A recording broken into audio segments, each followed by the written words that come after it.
Setiap hari kita melewati berbagai fasilitas di kampus. Tetapi, pernahkah kita berpikir apa yang membuat semua ini berjalan dengan lancar?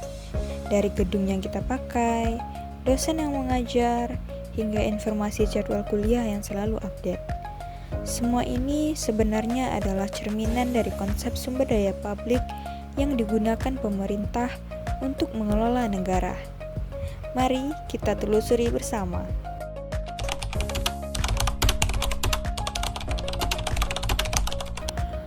Pertama, ada sumber daya manusia. Di kampus, dosen, tenaga administrasi, dan kita sebagai mahasiswa adalah bagian dari sumber daya manusia yang menentukan kualitas pendidikan. Sama seperti guru dan birokrat di sektor publik, kompetensi dan motivasi sangatlah penting. Bayangkan jika dosen tidak siap mengajar atau administrasi tidak efisien, maka proses belajar akan terganggu. Ini mirip sekali dengan tantangan di sektor publik Indonesia pasca reformasi, di mana kualitas layanan publik tergantung pada kompetensi pegawai negerinya.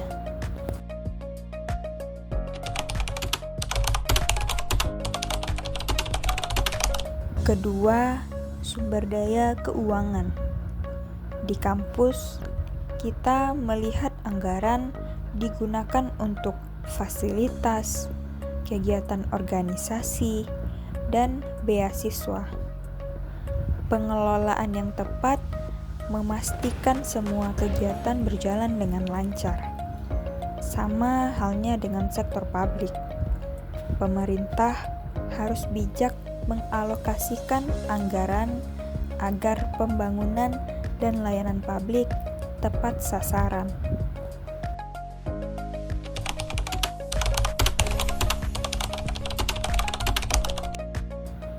Ketiga, sumber daya fisik. Tanpa gedung yang memadai, laboratorium yang lengkap, atau fasilitas olahraga, pengalaman belajar mahasiswa akan terhambat. Di sektor publik, sumber daya fisik seperti jalan, rumah sakit, dan kantor pemerintahan memiliki peran yang sama, yaitu mendukung semua layanan publik. Namun, perawatan dan pemeliharaan yang baik menjadi kunci agar sumber daya ini tetap bermanfaat.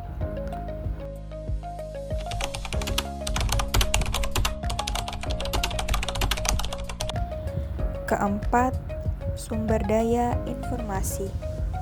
Di kampus, jadwal kuliah, nilai, dan informasi kegiatan tersedia melalui sistem informasi. Ini mirip dengan e-government di sektor publik yang membantu transparansi dan pengambilan suatu keputusan.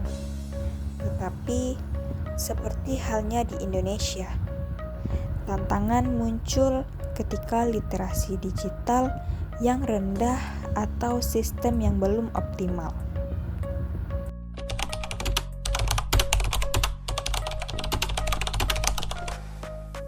Kalau kita ibaratkan kampus sebagai miniatur negara, kita bisa melihat bagaimana semua jenis sumber daya ini saling terkait.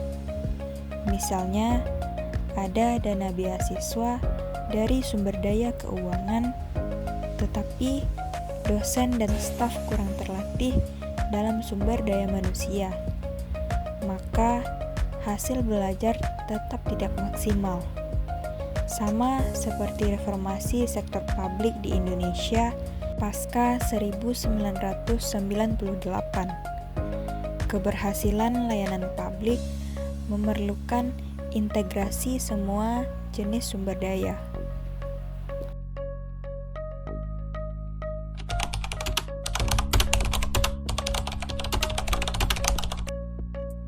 Dari kampus, kita belajar agar layanan publik sukses dan sejahtera. Kita butuh sumber daya manusia yang kompeten, keuangan yang tepat, fasilitas yang memadai, dan informasi yang akurat. Semua jenis sumber daya harus bekerja bersama.